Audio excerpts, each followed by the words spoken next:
একজন মা কন্দন করছে রাস্তার ধারে দাঁড়িয়ে দাঁড়িয়ে। আমি সে মাকে ডাক দিয়ে বললাম, মা তোমার চোখ দিয়ে পানি ঝরছে কেন, বলো বলো বলো।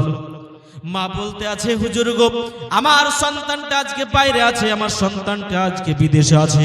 আমি সেই মাকে বললাম, মা তোমার সন্তান তোমাকে 10,000 দিলে খুশি হবে নি? মা বলতে আছে না। আমি বললাম, তোমার সন্তান তোমাকে 20,000 দিলে খুশি হবে নি? মা বলতে আছে না। আমি বললাম, তোমার সন্তান তোমাকে 30,000 দিলে খুশি হবে নি? মা বলতে আছে না। আমি আবার সে মাকে ডাক দিয়ে বললাম, মা তোমার সন্তান তোমাকে 40,000 দিলে খুশি হবে? সেই মা বলতে আছে, না না না, আমার 10,000 চাই না, 20,000 চাই না, 30,000 চাই না, 40,000 চাই না। আমার সন্তানটা একবার যদি বাইরে থেকে বাড়িতে এসে, একবার যদি কেরালা থেকে, চেন্নাই থেকে, সৌদি আরব থেকে বাড়িতে এসে আমাকে যদি একবার মা বলে ডাক দেয়, আমি তাতেই খুশি। একটু জোরে বলেন, আর একটু জোরে বলেন। ও আমার সোনামানিকেরা, একটু কান দিয়ে শোনো। আপনি দেখবেন, আপনি যখন কেরালা থেকে বাড়িতে ফিরে আসবেন, আপনার স্ত্রী, আপনার ছেলে আপনার ব্যাগের দিকে তাকাবে। আপনি কি খাবার নিয়ে এসেছেন, আপনার ব্যাগের দিকে আপনার সন্তান তাকাবে। আপনার স্ত্রী আপনার পকেটের দিকে তাকাবে, আপনি কত টাকা নিয়ে এসেছেন। কিন্তু আপনার বাড়িতে একজন মহিলা থাকবে, একজন পুরুষ থাকবে। সে পুরুষ, সে মহিলা আপনার ব্যাগের দিকে তাকাবে না, আপনার পকেটের দিকে তাকাবে না গো, আপনার পকেটের দিকে তাকাবে না। সে পুরুষ আর সে মহিলা আপনার মুখের দিকে তাকাবে, আমার সন্তানটা ভালো আছে না খারাপ। একটু জোরে বলি। সে মাকে মহব্বত করতে হবে কি হবে না? জোরে বলেন না। মাকে মহব্বত বলে আমরা নাবির দিওয়ানা, মাকে মহব্বত করব না? আমরা বলি নাবির দিওয়ানা, বাবাকে মহব্বত করব না?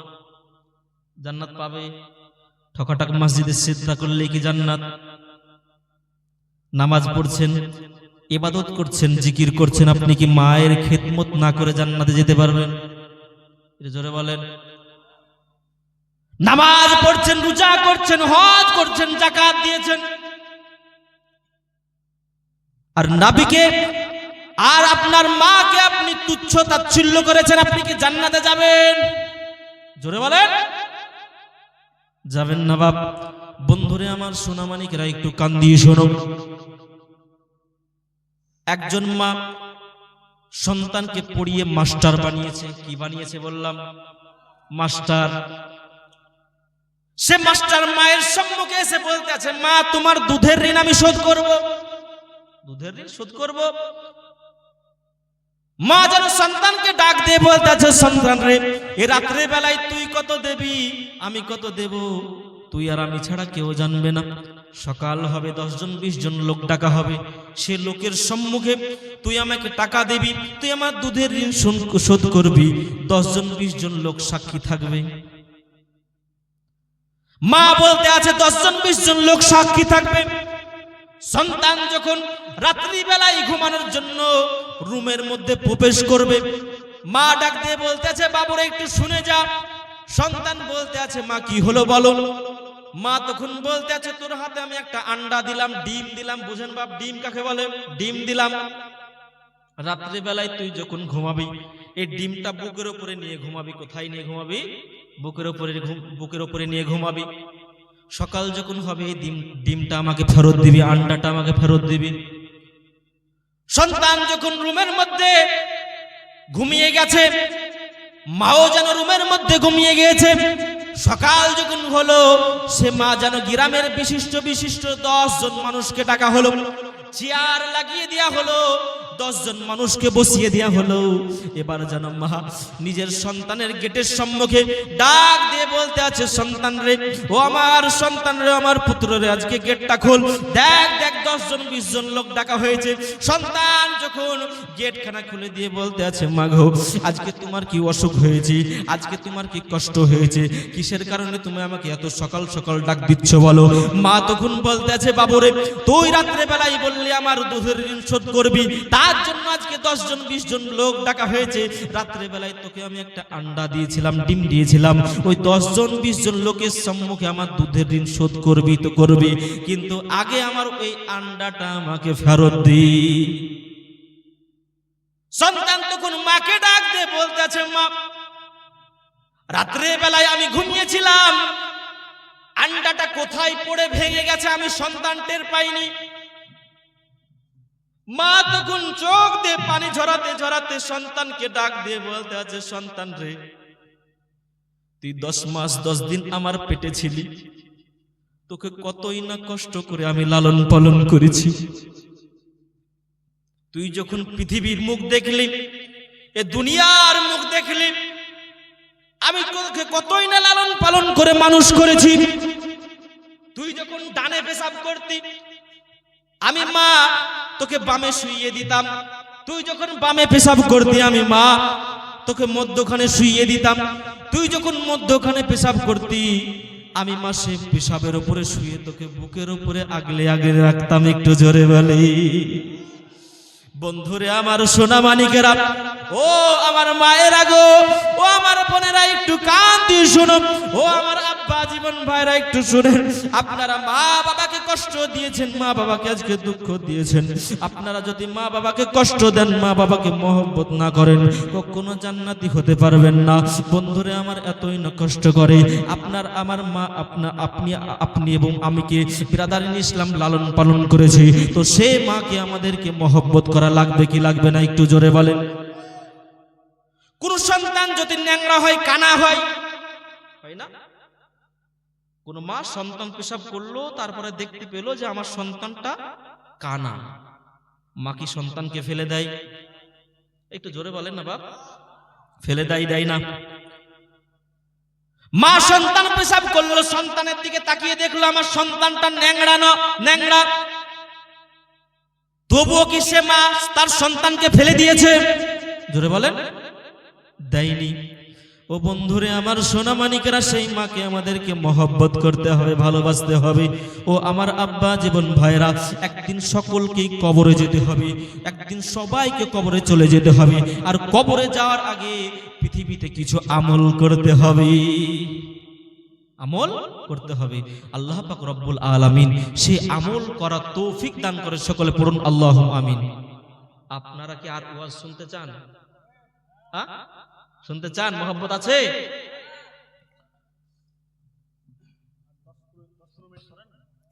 বন্ধুরে আমার আব্বা জীবন ভাইরা, ও আমার মা বোনেরা, আল্লাহর নবী সাল্লাল্লাহু তাআলা আলাইহি ওয়াসাল্লাম মা বাবাকে মহব্বত করতে বলেছেন, মা বাবাকে প্যার করতে বলেছেন। সে মা বাবাকে মহব্বত করে নামাজ রোজা করে যদি আমরা পৃথিবী থেকে বিদায় নিতে পারি, তো আমাদের কবরটা হবে ভালো। কি হবে? ভালো। আর যদি আমরা পৃথিবীতে নেক আমল না করতে পারি, আমাদের কবরটা হবে কালো। হবে না? কবরে বাঁশ মারা হবে। বাঁশ বোঝেন বাপ? বন্ধুরা আমার, আপনাকে আল্লাহ পাক রব্বুল আলামিন আমাকে আপনাকে পৃথিবীতে ইবাদত করার জন্য পাঠিয়েছে। আর আমরা যদি পৃথিবীর মধ্যে ইবাদত না করতে পারি, আল্লাহ পাক রব্বুল আলামিন সে কবরটাকে বড় ভয়ানক বানাবে।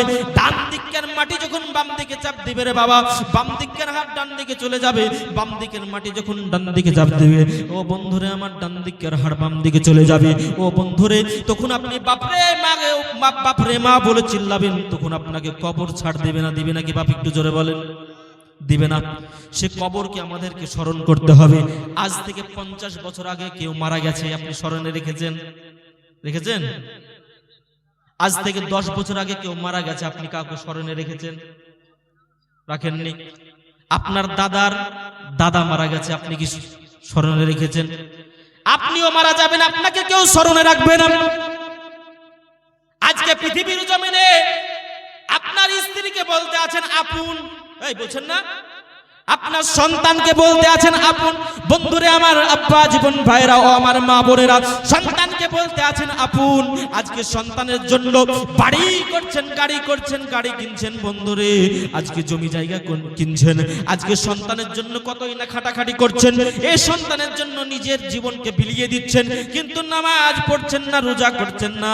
বন্ধুরে আমার আব্বা জীবন ভাইরা, ও কিয়ামতের ময়দানে একটি নেকির জন্য আপনি যখন ছুটাছুটি করবেন, আপনার সন্তানের কাছে যাবেন, আপনার সন্তানকে আপনি ডাক দিয়ে বলবেন, পৃথিবীতে তোর জন্য বাড়ি করেছিলাম, তোর জন্য গাড়ি করেছিলাম, তোর জন্য কতই না খাটাখাটি করেছিলাম, আমাকে একটি নেকি দে। আপনার সন্তান কি আপনাকে একটি নেকি দেবে? এটা জোরে বলেন না। দিবে না। আপনার বিবির জন্য আপনি সুন্দর শাড়ি কিনেছিলেন 5000 টাকা দিয়ে, কয় হাজার বললাম? 5,000। 500 টাকায় কি শাড়ি পাওয়া যায় না? কিন্তু কেন দিলেন 5,000 টাকা দামের শাড়ি? মহব্বত করে, ভালোবেসে। তো বিবিকে মহব্বত করছেন, কিন্তু আল্লাহর ঘরকে কি মসজিদ মহব্বত করতে হবে না? একটু জোরে বলেন। হ্যাঁ, একটু জোরে বলেন না বাপ। মহব্বত করতে হবে। সে বিবিকে আপনি মহব্বত করলেন, মহব্বত করার কারণে আপনি 5,000 টাকা দামের শাড়ি দিলেন। আপনার বিটিকে মহব্বত করলেন, মহব্বত করে আপনি আপনার বিটিকে 7,000 টাকা দামের জামা দিলেন। আচ্ছা, 700 টাকা দামের জামা পাওয়া যায় না বাপ? পাওয়া যায়, কিন্তু দিলেন না কেন? বিটিকে মহব্বত করি। এ বেটির কাছে আপনি যাবেন, তোর জন্য 7,000 টাকা দামের জামা কিনেছিলাম, আজকে আমাকে একটি নেকি দে। স্ত্রীর কাছে যাবেন, স্ত্রী গো তোমার জন্য কতই না কিছু করেছিলাম, একটি আমাকে নেকি দাও। বিবি আপনাকে অস্বীকার করবে, আপনার ছেলে আপনাকে অস্বীকার করবে, আপনার বিটি আপনাকে অস্বীকার করবে, এমনকি আপনার মা বাবা আপনাকে অস্বীকার করবে। কার জন্য আপনি কি করছেন? ও বন্ধুরে আমার, আব্বা জীবন ভাইরা, পৃথিবীর জমিনে আপনি নিজের আত্মীয় স্বজনের জন্য অনেক কিছু করছেন। একবার সে রব, যে রব আপনাকে আমাকে মহব্বত করে পৃথিবীতে পাঠিয়েছে, সে রবের জন্য পৃথিবীতে ইবাদত করেন, সে ইবাদত আপনার কামিয়াবি হবে। একটু জোরে বলেন। তো সে রবকে মহব্বত করে আমাদেরকে করতে হবে। চলেন একটু পড়ি। হারিয়ে যাব একদিন আমি রব নাই ভুবনে চিরদিন। জীবন যাবেন না, যাবেন না, কবর একদিন সবাইকে যেতে হবে। আমার সঙ্গে পড়বেন, একটু পড়েন না। হারিয়ে যাব একদিন আমি রব নাই ভুবনে চিরদিন। এখনই পড়েন। যখন মরবেন, আর কি কারোর সম্মুখে যে আপনি কি বলতে পারবেন যে আমাকে মাফ করুন? পারবেন? এখনই মাফ চান। একটু জোরে পড়েন। ক্ষমা করে দিও তোমরা আমায়। পড়েন পড়েন পড়েন। ক্ষমা করে দিও তোমরা আমায়, ক্ষমা করে দিও তোমরা আমায়, ভুল করে থাকি যদি কোনো দিন। হারিয়ে যাব একদিন আমি রব নাই ভুবনে চিরদিন। আজকে আপনি এই পৃথিবীতে আছেন, যেদিন আপনি মারা যাবেন আপনাকে কেউ স্মরণে রাখবে না। তার জন্য কবি বলতে আছেন, ছোট মাটির ঘরে আমার দেহ নিথর হয়ে পড়ে রবে, আধার কবরে আলোর প্রদীপ কেহ নাহি কভু জ্বালবে। ঠিক না? একটু জোরে বলেন। সে কবরে আপনার কেউ লাইট জ্বালাবে না, রড লাইট জ্বালাবে? জ্বালাবে না। তার জন্য বলতে আছেন, ছোট মাটির ঘরে আমার দেহ নিথর হয়ে পড়ে রবে, আধার কবরে আলোর প্রদীপ কেহ নাহি কভু জ্বালবে। পড়বে কি মনে আমার কথা, ফেলবে কি অশ্রু কোনো দিন। হারিয়ে যাব একদিন আমি। পড়েন পড়েন পড়েন। হারিয়ে যাব একদিন আমি রব নাই ভুবনে চিরদিন। ক্ষমা করে দিও তোমরা আমায়। ক্ষমা চান, ক্ষমা চান। ক্ষমা করে দিও। একটু মহব্বতে পড়েন না বাপ। মহব্বত একটু মহব্বত দিয়ে পড়েন। ক্ষমা করে দিও তোমরা আমায়, ক্ষমা করে দিও তোমরা আমায়, ভুল করে থাকি যদি কোনো দিন। হারিয়ে যাব একদিন আমি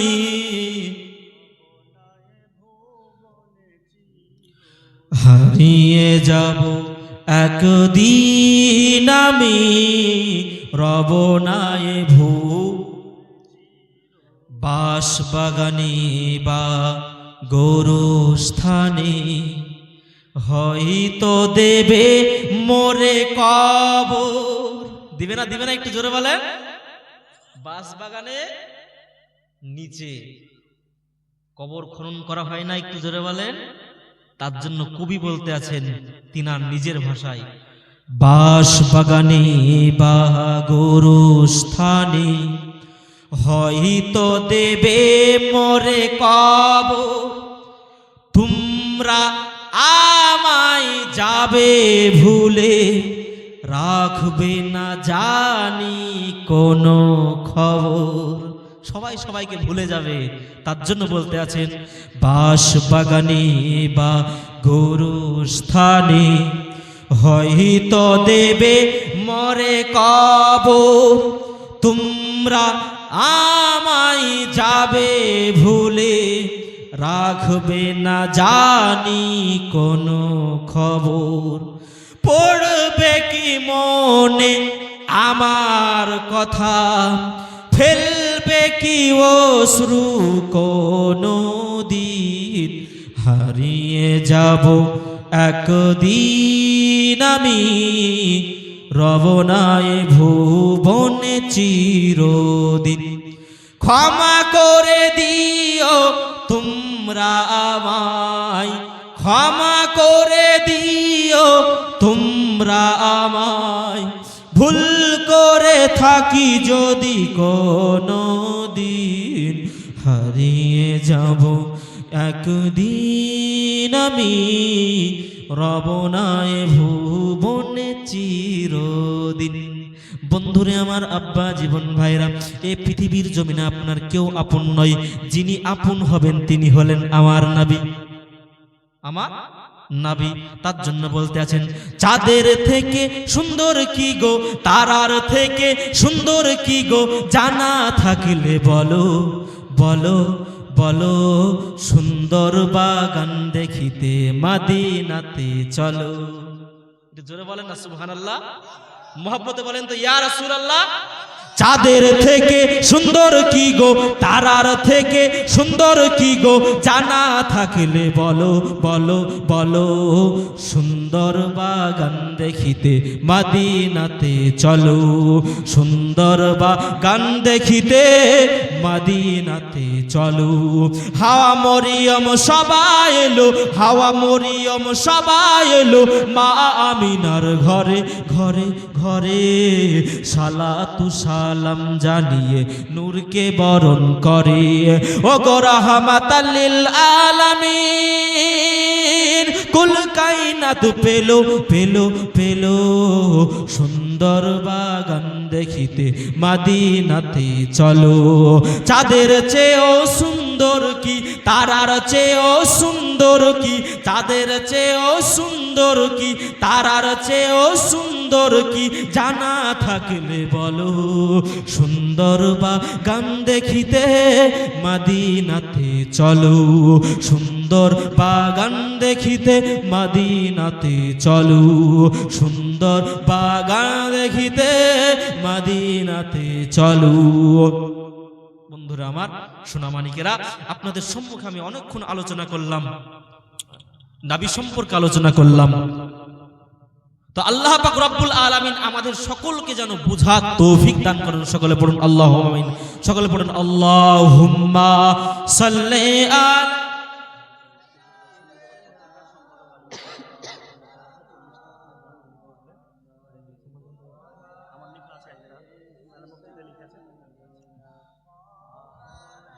মুহাম্মদ ওয়ালা আলি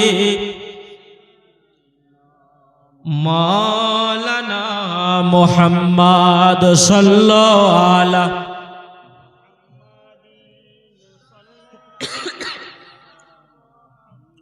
হরদম জবান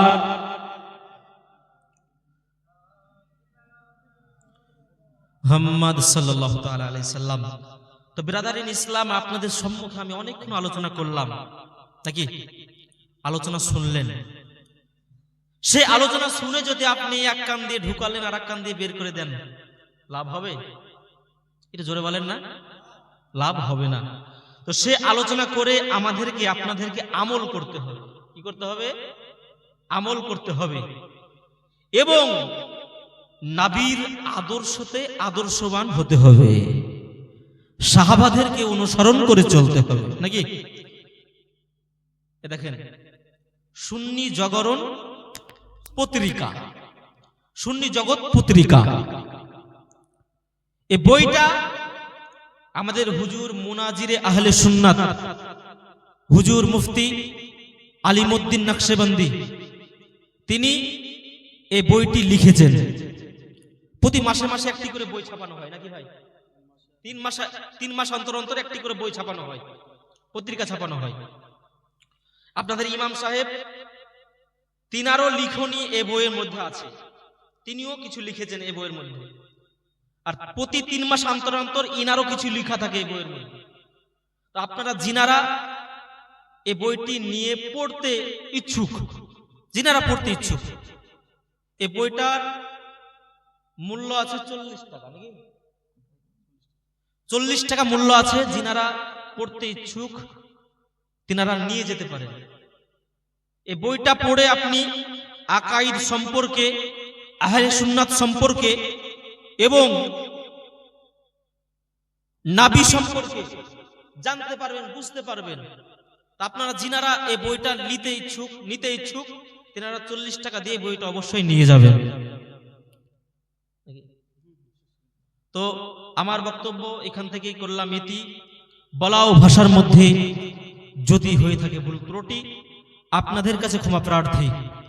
ব্রাদার ইসলাম, আপনাদের সম্মুখে আমি মা সম্পর্কে আলোচনা করেছিলাম, আপনাদের সম্মুখে নবী সম্পর্কে আলোচনা করেছিলাম, সাহাবা সম্পর্কে আলোচনা করেছিলাম নাকি? তো সে সাহাবাকে আমাদেরকে মহব্বত করতে হবে, নবীকে মহব্বত করতে হবে। আচ্ছা বলেন তো বাপ, এই জায়গাতে 1000টা মানুষের লাশ পড়ে আছে। কটা বললাম? 1000টা। সে লাশকে যদি আপনি ডাক দিয়ে বলেন 1 গ্লাস পানি নিয়ে এসো, আপনাকে কি নিয়ে এসে খাওয়াতে পারবে? একটু জোরে বলেন। সে লাশের মধ্যখানে একটাই মানুষ আছে, সে মানুষের হাত নাই, 1 পা নাই, শুধুমাত্র 1 চোখ আছে। সে মানুষটাকে যদি আপনি কিছু বলেন তো কথার উত্তর দিতে পারবে কি পারবে না? পারবে। আল্লাহ পাক রব্বুল আলামিন এই নামাজ, রোজা, হজ, যাকাতকে হাত, পা, নাক, চোখ বানিয়েছেন, আর মুস্তাফাকে জান বানিয়ে দিয়েছেন। একটু জোরে বলেন। সে 1,000 মানুষের শরীরে যদি জান না থাকে, যেমন কোনো মূল্য নাই। আপনার মধ্যে নামাজ আছে, রোজা আছে, হজ আছে, যাকাত আছে, কিন্তু আপনার মধ্যে নবীর ইশক, নবীর মহব্বত নাই, তো আপনার কিছু মূল্য থাকবে? একটু জোরে বলেন। তো আমরা যেন সে নবীকে মহব্বত করে নামাজ, রোজা, হজ, যাকাত করতে পারি। সকলে পড়ুন আল্লাহু আমিন। এখান থেকেই আমার বক্তব্য করিলাম ইতি। বলাও ভাষার মধ্যে যদি হয়ে থাকে ভুল ত্রুটি আপনাদের কাছে ক্ষমা প্রার্থী। আজকে আমরা কালেমা পড়েছি কি পড়িনি? এই কালেমা পড়ার কারণে আমাদেরকে আজকে আঘাত খেতে হয়নি, এই কালেমা পড়ার কারণে আমাদেরকে কষ্ট পেতে হয়নি রে বাবা। এই কালেমার পড়ার কারণে আমাদেরকে কারো কাছে মার খেতে হয়নি, গালি খেতে হয়নি। এই কালেমা পড়ার কারণে বেলালকে কষ্ট দেওয়া হয়েছে, বেলালকে এত কষ্ট দেওয়া হয়েছে, বেলালের পিঠে যেন চাবুক মারা হয়েছে, তবুও যেন বেলাল কালেমা ছাড়েনি। একটু জোরে বলেন। বেলাল যেন কালেমা ছাড়েননি। বেলাল যেন নবীকে মহব্বত করতেন, আর নবীও যেন বেলালকে মহব্বত করতেন। বেলালকে যেন আল্লাহর নবী সাল্লাল্লাহু তাআলা আলাইহি ওয়াসাল্লাম মসজিদে নববী শরীফের মুয়াজ্জিন বানিয়েছিলেন। একটু জোরে বলেন সুবহানাল্লাহ। এ বেলাল নবীকে মহব্বত করতেন। বেলালের গায়ে যেন উমাইয়া বাদশা তুই আঘাত করেছে, তবু বেলালের শরীর থেকে যেন রক্ত প্রবাহিত হয়েছে, তবুও যেন বেলাল কালেমা ছাড়েননি।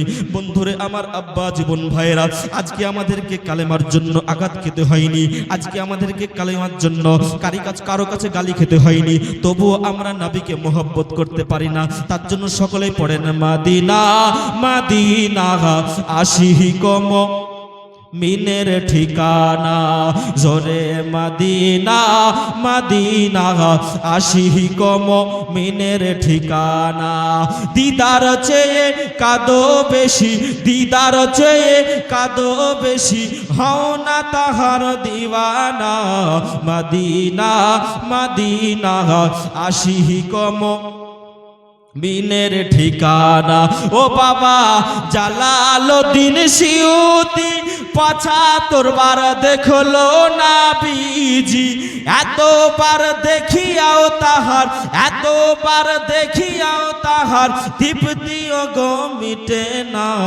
মদিনা মদিনা আশিহি কম মিনের ঠিকানা, জোরে মদিনা মদিনা আশিহি কম।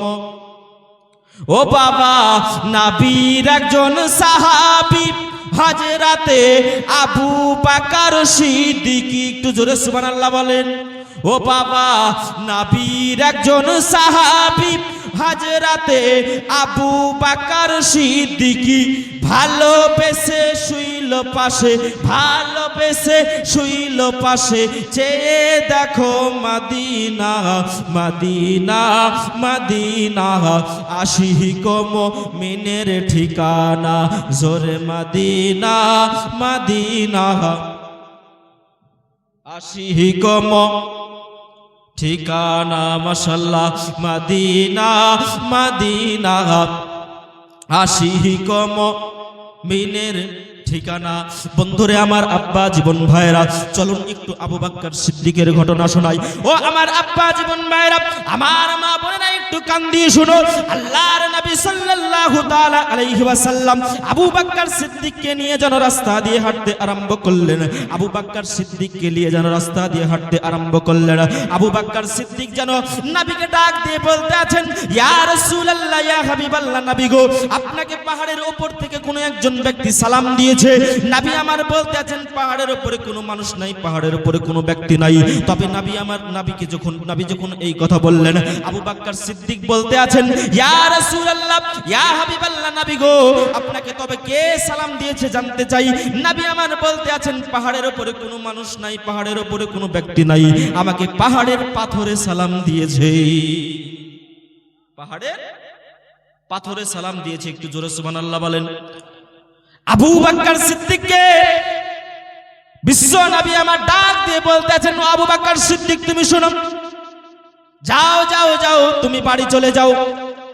আবু বকর সিদ্দিক বলতে আছেন, ইয়া রাসূলুল্লাহ, ইয়া হাবিবাল্লাহ, নবী গো, আপনাকে ধুয়ে আপনাকে ছেড়ে বাড়ি যাব না। নবী আমার জিজ্ঞাসা করলেন, ও আবু বকর সিদ্দিক তুমি কিসের কারণে বাড়ি যাবে না বলো। আবু বকর সিদ্দিক বলতে আছেন, ইয়া রাসূলুল্লাহ, ইয়া হাবিবাল্লাহ, নবী গো, আপনাকে রেখে আমি বাড়ি চলে গেলাম, কোন ইহুদি নাসারা আপনার গায়ে যদি আঘাত করে, আমি আবু বকর সিদ্দিক সহ্য করতে পারবো না। এই কারণে আমি আবু বকর আপনাকে ছেড়ে বাড়ি যাব না। একটু জোরে সুবহানাল্লাহ বলেন। দয়ার নবী, বিশ্ব নবী, রাহমাতাল লিল আলামিন নবী, নবী আমার আবু বকরকে ডাক দিয়ে বলতে আছেন, ও আবু বকর তুমি শুনো শুনো শুনো শুনো, তুমি হলে আমার বন্ধু। আবু বকর সিদ্দিক বলতে আছেন, ইয়া রাসূলুল্লাহ, ইয়া হাবিবাল্লাহ, নবী গো, আপনার কি শুধু আমি দুনিয়ার বন্ধু, আপনার কি শুধু আমি পৃথিবীর বন্ধু? আবু বকর সিদ্দিককে নবী আমার ডাক দিয়ে বলতে আছেন, আবু বকর তুমি শুনো, তুমি শুধু আমার পৃথিবীর বন্ধু না, পৃথিবীর বন্ধু না, তুমি হলে আমার কবরের বন্ধু। একটু জোরে বলেন, কবরের বন্ধু। আবার যেন আবু বকর সিদ্দিক নবীকে ডাক দিয়ে বলতে আছেন, ইয়া রাসূলুল্লাহ, ইয়া হাবিবাল্লাহ, নবী গো, আপনার কি শুধু আমি কবরের বন্ধু, আপনার কি শুধু আমি দুনিয়ার বন্ধু? আমার বিশ্ব নবী আবু বকর সিদ্দিককে ডাক দিয়ে বলতে আছেন, ও আবু বকর তুমি শুনো শুনো শুনো, তুমি শুধু আমার পৃথিবীর বন্ধু না, তুমি শুধু আমার কবরের বন্ধু না, তুমি হলে ওই কিয়ামতেরও বন্ধু। আল্লাহ পাক রব্বুল আলামিন কিয়ামতের ময়দানে